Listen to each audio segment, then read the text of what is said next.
नमस्कार, मैं डॉक्टर अनीता चौहान, राजकीय हाई स्कूल अगौथा, जनपद मैनपुरी से। मैं आपको कारक प्रकरण समझा रही थी। व्याकरण के अंतर्गत कारक प्रकरण जो है वो बहुत ही महत्वपूर्ण टॉपिक है और मैंने आपको पहले भी बताया कि कारक प्रकरण समझ लेने से आपका एक तो शुद्धि परिमार्जन हो जाएगा, दूसरा अनुवाद आपके सही हो जाएंगे, कारक प्रकरण तो हो ही जाएगा। और संस्कृत व्याकरण में प्रवेश के लिए कारक प्रकरण को जानना नितांत आवश्यक है। इसलिए कारक प्रकरण में हमने प्रथमा विभक्ति समझी, द्वितीय विभक्ति के प्रारंभिक सूत्रों को समझने के बाद आज हम आते हैं द्वितीय विभक्ति के अन्य सूत्रों पर। आज मैं आपके लिए लाई हूं अकथितम च द्वितीय। ये द्वितीय विभक्ति का सबसे ज्यादा महत्वपूर्ण सूत्र है। एक तरह से समझा जाए तो ये सरल भी है और थोड़ा ध्यान देने योग्य सूत्र है और कई कंपटीशंस में बहुत ज्यादा पूछा जाता है। वैसे ये कक्षा 9-8 से लेकर के 12वें तक के विद्यार्थियों के लिए बहुत ज्यादा उपादेय है। आप इसको समझिए। अकथितम च द्वितीय क्या कहता है? अकथितम च द्वितीय कहता है अपादान आदि के द्वारा अविवक्षित अकथित जो हो उसकी कर्म कारक संज्ञा हो जाए।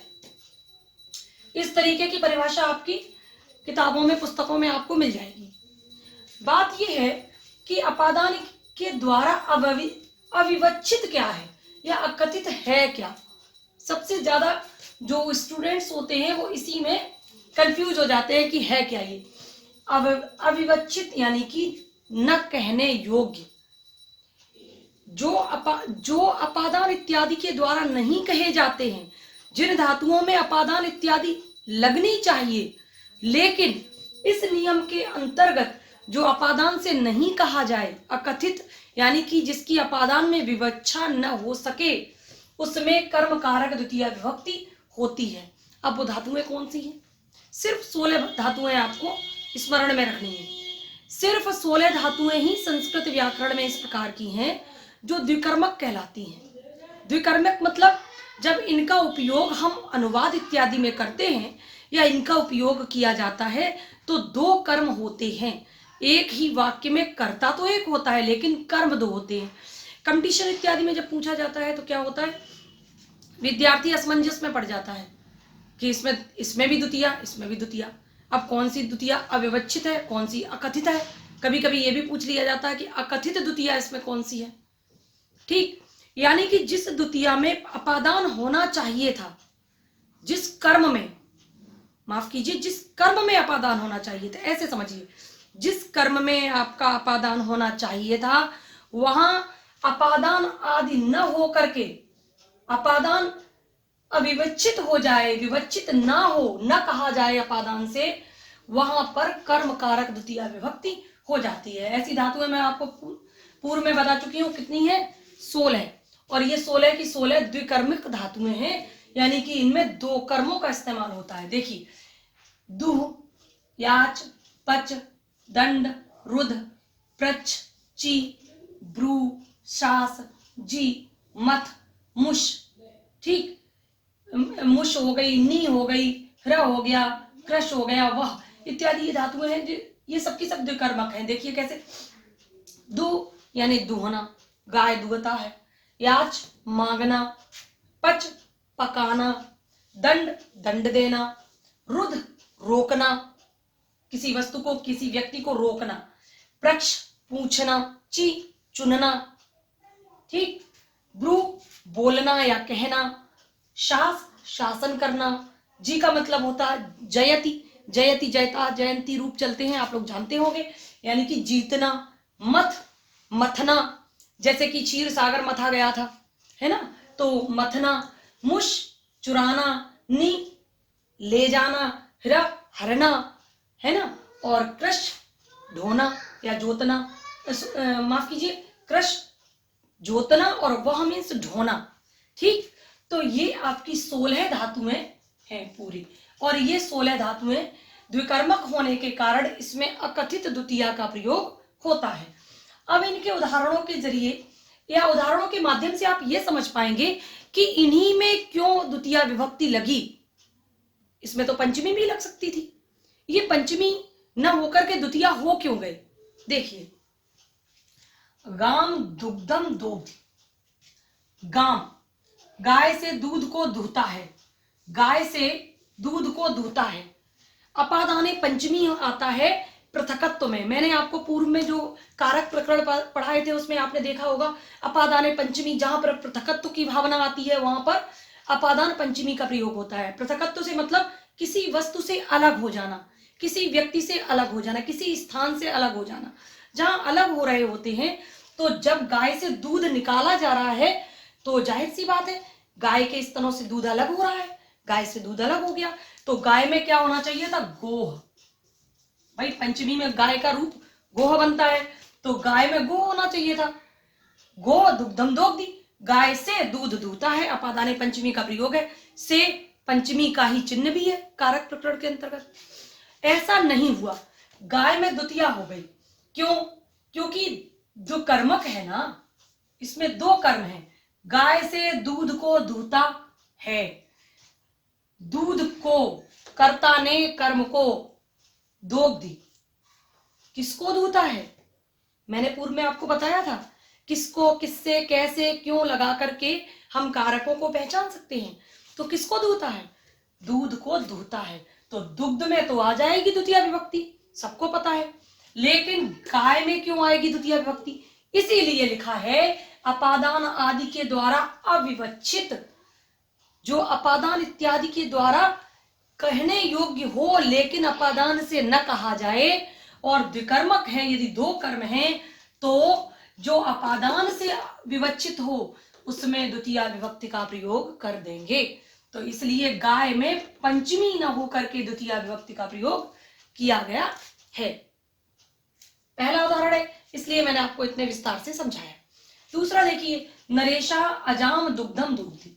इसी का दूसरा उदाहरण समझा रही हूं, क्योंकि जो छोटे क्लासेस के बच्चे होते हैं वो ये गाम दुग्धम दोग्धी से थोड़ा सा कंफ्यूज हो जाते हैं।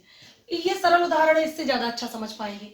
अब चूंकि गाम दुग्धम दोग्धी लेने का मेरा अभिप्राय ये था कि कंपटीशंस में सबसे ज्यादा यही उदाहरण पूछे जाते हैं। तो हमारे छोटे स्टूडेंट्स के लिए उदाहरण बहुत अच्छा है, नरेशा अजाम दुग्धम दोग्ध। नरेश अजा बकरी से दूध को दूहता है, तो बकरी से इसमें होनी चाहिए थी पंचमी। बकरी से दूध अलग हो रहा है लेकिन इसमें हो गई द्वितीया, क्योंकि ये अपादान इत्यादि के द्वारा अविवच्छित है, इसलिए इसमें हमने द्वितीय विभक्ति की। तो नरेश बकरी से दूध को दूहता है, तो ये क्योंकि दुह धातु है, दुह में ये 16 धातुओं के अंतर्गत आती है, तो ये अकथित द्वितीया में इसमें कर्म कारक हम कर देंगे। ठीक, ये समझ में आ गया होगा। अगला हम चलते हैं, बलिम याचते वसुधाम। पहले सरल समझ लीजिए, वामनः बलिम भूमिम याचति। याच यानी कि मांगना, वामन यानी कि विप, ये हमारा करता है, बलि से भूमि को मांगता है। वामन बलि से भूमि को मांगता है, बलि से तो क्या होना चाहिए था? बलेह। क्या बनेगा? बलेह। पंचमी में बलि का रूप बनेगा बलेह, लेकिन बलि से भूमि मांगता है, तो यहां पर हो क्या गया? द्वितीया। अकथित कारक हमारा यहाँ पर है द्वितीया। क्यों अकथित है? क्योंकि बलि से जब भूमि अलग हो रही है तो बलि में पंचमी होनी चाहिए थी। बलि जब भूमि का दान कर देगा तो भूमि उससे अलग हो जाएगी, पृथकत्व हो जाएगा भूमि का। लेकिन ऐसा न होकर के, चूंकि ये पंचमी के द्वारा यानी अपादान के द्वारा अविवच्छित था, कहने योग्य नहीं था, इसलिए इसमें द्वितीय विभक्ति का प्रयोग किया गया है। अब देखिए आप, इसमें भी दो कर्म हैं, एक बलि और दूसरा भूमि। भूमि कर्म स्पष्ट परिलक्षित हो रहा है। याचती, कहा याचती, किसको मांगता है? भूमि को मांगता है। ठीक, तो भूमि में तो द्वितीया होगी, लेकिन बलि में द्वितीया इसलिए हो जाएगी क्योंकि ये 16 द्विकर्मक धातुओं के अंतर्गत आता है याच, और याच क्या मांगा जा रहा? बलि से। तो इसमें बलि जो है हमारा उपादान के द्वारा अविवच्छित है, कहने योग्य है, इसलिए इसमें द्वितीय विभक्ति का प्रयोग हो रहा है। ठीक, दूसरा जो बहुत अधिक महत्वपूर्ण उदाहरण है और बहुत ज्यादा पूछा जाता है प्रतियोगी परीक्षाओं में, वो है बलिम याचते वसुधाम। बलि से भूमि मांगी जाती है, बस इसमें भावना लगा दी है समझाने के लिए, और इसमें सीधा सीधा बलिम याचते वसुधाम, बलि से भूमि को मांगा जाता है। वसुधा में जैसे यहाँ भूमि में द्वितीय विभक्ति, ऐसे ही वसुधा में, वसुधा या भूमि दोनों का ही अर्थ है धरती मांगता है, पृथ्वी मांगता है। तो वसुधा में द्वितीय विभक्ति है ही, पता है आपको। बलि में द्वितीय विभक्ति अकथित के कारण हो गई है। ठीक, अब हम तीसरा उदाहरण लेकर के चलते हैं। तीसरा उदाहरण है तंडुलान ओदनम पचती, चावलों से भात को पकाता है। वही बात है इसमें भी, भाई चावलों से भात को पकाता है, तो चावल चावल ना रह करके भात में तब्दील हो गए, है ना। तो यहां पर भी तंडुलान में जो द्वितीय विभक्ति है क्या होना चाहिए था, पंचमी में होना चाहिए था तंडुलई, तंडुलई ओदनम पचती। लेकिन पच धातु जो है वो द्विकर्मक है, इसलिए अकथितम च द्वितीय सूत्र से पच धातु यहां पर लगने के कारण हमने तंडुल में, चावलों में पंचमी न करके द्वितीय विभक्ति की, तो तंडुलान ओदनम पचति शब्द बनता है, वाक्य बनता है। तो ये भी हमारा अकथितम च द्वितीय का उदाहरण है। गर्गान सतम दंडयति, दु हो गया, याच हो गया, पच हो गया, दंड पे आते हैं। दंडयति यानी कि गर्गों को 100 रुपए का दंड देता है। ठीक, तो यहां पर भी दो कर्मक धातुओं के अंतर्गत शतम में और गर्गान में दोनों में ही द्वितीय विभक्ति का प्रयोग किया गया है। ब्रजम अवरुणद्धि गाम, ब्रजम क्या हो सकता था, ब्रजे। ठीक, ब्रजे अवरुणद्धि गाम, गायों को बाढ़े से रोकता है। ब्रजम मीन्स बाढ़ा, जिसमें गायों को रखा जाता है। तो ब्रजम क्यों, ब्रजे से व्रजम क्यों कर देंगे, गायों को बाढ़े से रोकता है ना, तो बाढ़े में पंचमी होनी चाहिए थी, ब्रजे होना चाहिए था। लेकिन चूंकि ये द्विकर्मक धातुओं के अंतर्गत आता है, अवरुणद्धि है ना, रुद्ध धातु आती है रोकने के अंतर्गत, गायों को रोकता है ना, तो गाय में और बाढ़े में दोनों में ही अकथितम च द्वितीय से द्वितीय विभक्ति होती है, और इसमें दोनों ही कर्मकारक होंगे।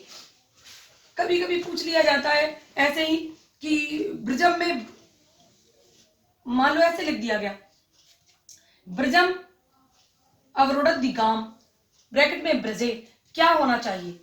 चूंकि ये जो सूत्र है वो अपादान का, अपादान ने पंचमी का एक निषेध करने वाला सूत्र है कि इन 16 धातुओं में अपादान न होकर के द्वितीय ही होगी। ठीक, तो हमने जैसे ही देखा रुद्ध धातु है, तो इसमें हमने तुरंत ब्रजम किया, तो हमारा क्या सही होगा कि ब्रजे नहीं होगा, ब्रजम होना चाहिए। ठीक, अब आया गुरु शिष्यम प्रश्नम प्रक्षति, गुरु शिष्य से प्रश्न को पूछता है। क्या पूछता है, प्रश्न को पूछता है, तो प्रश्न में तो आ जाएगी हमारी द्वितीय, लेकिन शिष्य में भी द्वितीय आ गई। शिष्य से पूछता है, पंचमी आनी चाहिए थी, क्योंकि द्विकर्मक धातु है, वही नियम। प्रक्ष हमारी 16 धातुओं के अंतर्गत आती है, तो प्रक्ष लग गया है, इसलिए शिष्य को हम कर देंगे अकथितम च द्वितीय से द्वितीय। वृक्षम अवचनोति फलान, वृक्ष से फल चुनता है, वृक्ष से फल चुनता है, वृक्ष से फल तोड़ रहा है, चुन रहा है, तो वृक्ष से फल अलग हो गया, सीधा सा है, पंचमी होनी चाहिए, अपादान है पंचमी, लेकिन वो नहीं होगी। क्यों नहीं होगी, क्योंकि ये 16 धातुएं द्विकर्मक है। देखिए, मैं आपको बार बार वही बात इसलिए रिपीट कर रही हूं हर उदाहरण के साथ, कि आपके दिमाग में ये बात बैठ जाए कि इन 16 धातुओं में कभी भी पंचमी नहीं होगी, ये द्विकर्मक धातुएं हैं, और इनमें सदैव पंचमी के स्थान पर जो अविवच्छित हमारा कर्म है उसमें हम द्वितीय ही करेंगे। ठीक, अब देखिए, तो हमने क्या कर दिया, शिष्य से प्रश्न पूछता है तो शिष्य में कर दिया द्वितीय। इसी प्रकार से वृक्षम अवचिनोति फलान होना क्या चाहिए था, अगर ची धातु नहीं लगी होती तो ये लिखा ची, ये 16 धातुओं के अंदर ची नहीं लगी होती तो क्या हो जाता, वृक्षात, वृक्षात अवचिनोति फलान। लेकिन चूंकि ची धातु लगी है इसलिए वृक्षात न होकर के वृक्षम, वृक्ष से फल चुनता है, तो वृक्ष में जो है अकथितम च द्वितीय से द्वितीय विभक्ति हो गई। ठीक, आगे चलते हैं। ब्राह्मणम यजमानम कथाम कथयति या ब्रूते, दोनों ही बातें एक ही अर्थ है। कथयति कहो या ब्रूते कहो, दोनों का मतलब है बोलना या कहना। ठीक, तो ब्राह्मण जो है यजमान को कथा कहता है। क्या कहता है? कथा। तो कथा अपने आप में द्वितीया है, कथा में कर्म कारक हो ही जाएगा। किसको कह रहा है? कथा को कह रहा है, तो द्वितीया हो गई। लेकिन यजमान में क्यों द्वितीया हो गई? यजमान से कथा कह रहा है ना, से पंचमी का उदाहरण है। तो ये भी ध्यान रखना है आपको हर जगह कि यदि किसी प्रतियोगी परीक्षा में ये पूछ लिया जाए कि यजमान में द्वितीया कैसे हो गई, किस सूत्र के अंतर्गत, या अकथितम च द्वितीया से, द्वितीया इनमें से कौन से कर्म में हुई है, तो आप गलती से कथाम में नहीं कर देंगे कि कथा में द्वितीया अकथितम च से हो गई। नहीं, यजमान में द्वितीया हो गई, क्योंकि यजमान हमारा जो कर्म कारक है, या यजमान का जो कारक है, कर्म कारक है, वो यजमान अविवच्छित कारक से होने से, यजमान से वही पंचमी द्वारा अविवच्छित है, तो उसी में द्वितीया करेंगे अकथितम च। तो हम क्या टिक करेंगे? यजमान में अविवच्छित कारक होने के कारण द्वितीया विभक्ति की गई है अपादान के द्वारा। ठीक, राजा माडवकम धर्मम शास्त्र, राजा या माडवक धर्म को शास्त्र, शास्त्र देखिए, शास्त्र ये भी 16 कर्मक धातु है, इसीलिए धर्म में द्वितीया विभक्ति हुई। आगे श्यामा रामम सतम जयति, श्याम राम से 100 रुपए जीतता है। जी धातु आई है, जीतना। ठीक, तो श्याम तो सही है, करता है। शतम में क्या जीतता है? 100 रुपए जीतता है। किससे जीतता है? राम से जीतता है। तो राम से 100 रुपए अलग हो गए, होनी क्या चाहिए थी? पंचमी। लेकिन क्यों नहीं होगी? क्योंकि ये जो धातु लगी है ना जी, ये 16 द्विकर्मक धातुओं के अंतर्गत आती है, और जहां पर ये धातु लगी होती है वहां पर पंचमी से जो अविवच्छित यानी अपादान इत्यादि कारकों से जो अविवच्छित कहा जाने योग्य नहीं होता है या कहा नहीं जाता है, उस वाले कर्म में द्वितीया विभक्ति कर देते हैं। ठीक, तो यहाँ पर रामम रामात न होकर के रामम हो गया। ठीक, यहाँ पर भी हमने द्वितीया कर दी। अब देखिए आगे, इसके सभी उदाहरण लगभग मैंने समझा दिए हैं। कुछ एक उदाहरण है जो बिल्कुल इसी प्रकार से है, समान है। ठीक है, आप उनको अपने आप घर पर भी अभ्यास के द्वारा समझ सकते हैं। ठीक, देखिए, सुधाम क्षीर निधिम मथनाति, सुधाम क्षीर निधिम मथनाति। अब देखिए, सुधा और क्षीर निधि दोनों में मथ धातु, मथ मीन्स मथना, फेरना, है ना। तो सुधा के लिए क्षीर निधि यानी कि सागर को मथता है ना। अमृत के लिए सागर को मथता है। तो यहाँ पर क्या है? सुधा से क्षीर निधि को मथता है, तो मथ धातु होने के कारण ये भी अकथितम च के अंतर्गत द्वितीया विभक्ति हो गई, इसलिए दोनों में ही हमने द्वितीया कर दी है, नहीं तो इसमें पंचमी होती। ठीक, देवदत्तम शतम उष्णाति, देवदत्त से 100 रुपए चुराता है। ठीक, इसमें भी देवदत्त में भी द्वितीया और शतम में भी द्वितीया हो जाएगी। वृत्या स्कंदम भारम बहत, नौकर जो है कंधों पर भार को ढोता है, कंधों पर भार को ढोता है। अगर पर आ गया तो सप्तमी होनी चाहिए थी, लेकिन या कंधों से भार को ढोता है तो भी पंचमी यानी, लेकिन यहाँ पर नहीं आएगी। ये अपादान के इत्यादि के द्वारा अविवच्छित है, इसलिए स्कंद और भार दोनों में ही द्वितीया विभक्ति हो जाएगी। वह मीन्स ढोना, नी मीन्स ले जाना, कर्षक मीन्स जोतना। तो आप तीनों प्रकार से वृत्या स्कंदम भारम वहति कह सकते हैं, नयति कह सकते हैं, भारम नयति या भारम कर्षति। तीनों उदाहरणों को इसके माध्यम से ही समझ सकते हैं। यदि आपके किसी भी परीक्षा में आपकी इस प्रकार का कोई भी उदाहरण आता है तो आपको ये 16 धातुएं याद रखनी हैं कि अगर इनमें से दुह याच पच दंड रुद्ध प्रच ची ब्रू शास जी मथ उशाम नी ह्र कृश वह, इनमें से कोई भी धातु आई है तो इसमें ये द्विकर्मक धातु है, और इसमें अपादान के द्वारा जो अविवच्छित है कर्म, उसमें द्वितीया विभक्ति करनी ही है।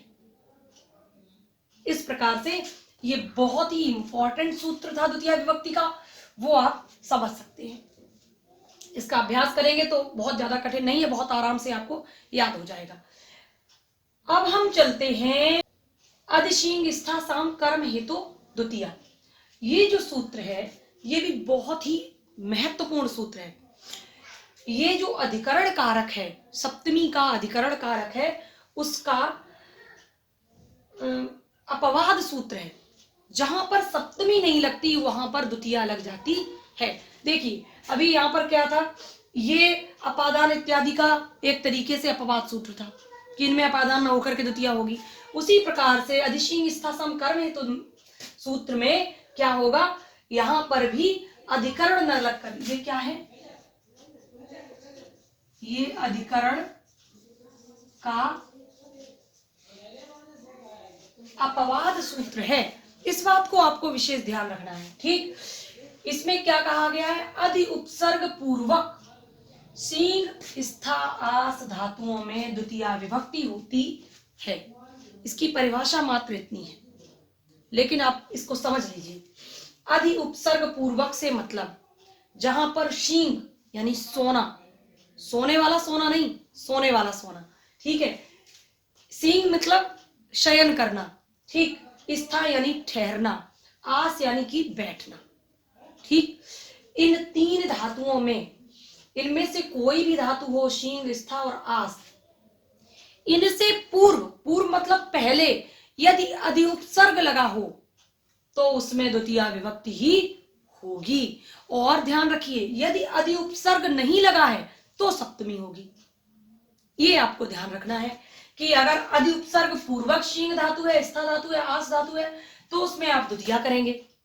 और अगर अधि नहीं लगा है, सीधा सीधा अधिशेते की जगह अधितिष्ठति की जगह तिष्ठति है, अधिशेते की जगह शयति है, तो आप बिल्कुल भी वहां द्वितीया नहीं करेंगे, वहां पर सप्तमी ही होगा। यदि आपने वहां द्वितीया कर दी तो आपका एक नंबर कटेगा और आपका ये पूरी तरीके से सेंटेंस गलत हो जाएगा। देखिए उदाहरण के जरिए समझिए, बाला शय्याम अधिशेते, बालक शैया पर सोता है।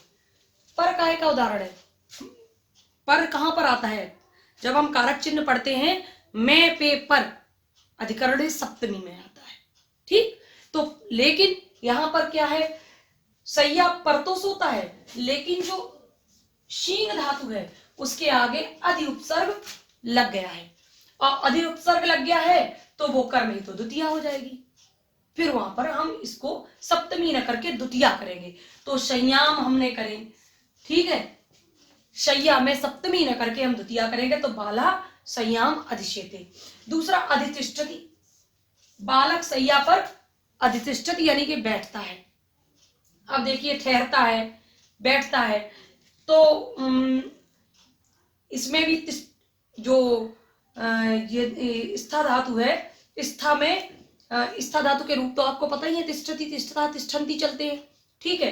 तो स्था धातु में अधि उपसर्ग लग गया है, इसलिए यहां पर शैया में सप्तमी के स्थान पर द्वितीया हुई है। अगर ये होता बाला शय्याम तिष्ठति, तो शय्याम नहीं होता, फिर तो यहां पर सप्तमी होती, तो यहां पर तिष्ठति ही रहता। तिष्ठति में अधि उपसर्ग लगने के कारण ही यहां द्वितीया हुई है। तो इस बात को बार बार ध्यान में बिठा लीजिए कि शींग, स्था और आस धातुओं में यदि पहले अधि लगा है तो ही वहां पर द्वितीया है। ये सूत्र हमारा कहता है, इसीलिए अधिकरण का अपवाद सूत्र है। एक और उदाहरण देख लीजिए, हरि वैकुंठम अध्यास्ते, हरि वैकुंठ में बैठे हैं, हरि का वैकुंठ में आसन है, तो वैकुंठे होना चाहिए था।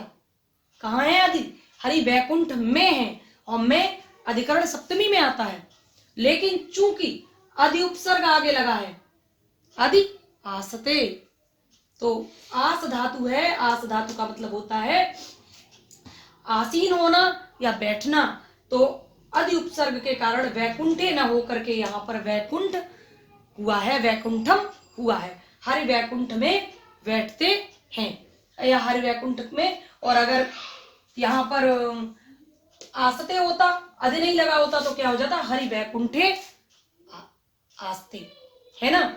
लेकिन चूंकि अधि उपसर्ग लगा है इसलिए ये द्वितीया का उदाहरण हो गया। अधिकरण का अपवाद करने वाले सूत्रों के अंतर्गत दो सूत्र हमारे पास और बहुत ही महत्वपूर्ण है, उनको आप इसके साथ ही साथ समझ लीजिए।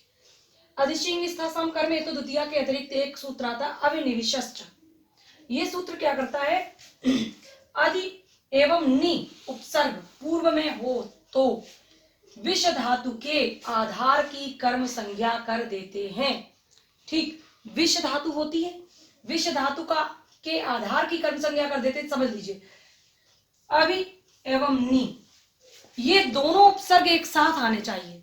ऐसा नहीं है कि अभी या नी में से कोई एक उपसर्ग पूर्व में हो तो नहीं।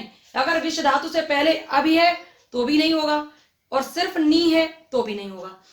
इन दोनों का एक साथ होना आवश्यक है, ये इसकी शर्त है।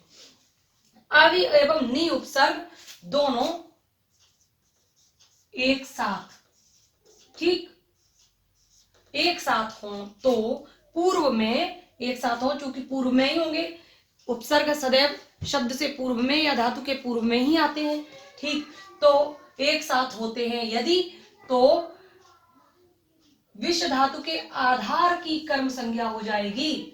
ठीक, आधार की मतलब होनी तो चाहिए थी उसमें अधिकरण के अंतर्गत सप्तमी, लेकिन आधार अधिकरण में सप्तमी न हो करके द्वितीय विभक्ति हो जाएगी। इसका एक उदाहरण देख लीजिए, संतः सन्मार्गम अभिनिविशते, संत सन्मार्ग में प्रवेश करते हैं। ठीक, या सन्मार्ग का पालन करते हैं, सन्मार्ग पर जाते हैं। सन्मार्गे होना चाहिए था, संतों का आधार क्या है, सन्मार्ग, लेकिन सन्मार्गे न हो करके चूंकि विष धातु से पूर्व यहां पर नी और अभी, देखिए अभी और नी दोनों उपसर्ग एक साथ आ गए हैं, इसलिए इसमें आधारे अधिकरण न हो करके अभिनिवेशस्थ सूत्र के अंतर्गत द्वितीय विभक्ति करेंगे हम। इसी प्रकार का एक सूत्र और भी है जो अधिकरण का अपवाद करता है, यानी अधिकरण न करके वहां पर द्वितीय विभक्ति करता है। ध्यान दीजिए, उपान बंध्यांग वसा, ये क्या करता है, उपसर्ग है, अनु आदि आंग, ये चारों के चारों उपसर्ग हैं। ये उपसर्ग, इनमें से कोई एक भी उपसर्ग हो, इसमें ये शर्त नहीं है कि चारों इकट्ठे आए या दो इकट्ठे आए, नहीं, इनमें से कोई भी एक उपसर्ग यदि वस धातु, वस मीन्स वसति वसता वसंती निवास करना, ठीक, या रहना, उसमें आते हैं, वस धातु से पूर्व लगाए जाते हैं, तो वहां पर उसके भी आधार की कर्म संज्ञा हम कर देंगे, आधार की कर्म संज्ञा कर देंगे। देखिए, हरि वैकुंठम उपविशति, अनुवसति, अधिवसति, कुछ भी कर दीजिए। ठीक, हरि वैकुंठ में रहते हैं, बसते हैं या निवास करते हैं, जो भी है, इसमें उप लग गया, इसमें अनु लग गया, इसमें अधि लग गया। कहने का मतलब यह है, ये अलग अलग एक एक करके भी विष धातु से पूर्व आ सकते हैं।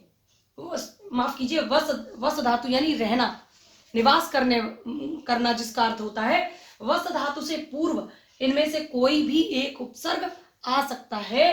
तो वैकुंठ की हमने क्या कर दी, कर्म संज्ञा कर दी। होना क्या चाहिए था, वैकुंठे, हरि वैकुंठ में रहते हैं। तो हरि का आधार क्या है, आधार यानी कि जिस स्थान पर वो रहते हैं, जिस स्थान में वो निवास करते हैं। मैं पे पर, ये सप्तमी में आता है, लेकिन यहाँ अधिकरण न करके हम क्या कर देंगे, द्वितीय कर देंगे, क्योंकि वस धातु से पूर्व यहाँ पर उपसर्ग आ गया है, या अनुपसर्ग आ गया, या अधि उपसर्ग आ गया, कुछ भी आ गया है, तो हम इसकी द्वितीय विभक्ति कर देंगे। इस प्रकार से ये भी अधिकरण का एक अपवाद सूत्र है कि इन सूत्रों में हम सप्तमी या पंचमी न करके द्वितीय विभक्ति करते हैं। इसी से आपको पता चल गया होगा कि द्वितीय विभक्ति जो कारक प्रकरण के अंतर्गत है वो कितनी महत्वपूर्ण है। सभी प्रकार की परीक्षाओं में द्वितीय विभक्ति किसी न किसी प्रकार से पूछ ही ली जाती है, तो हमें इसका बहुत अच्छे से ध्यान देना है।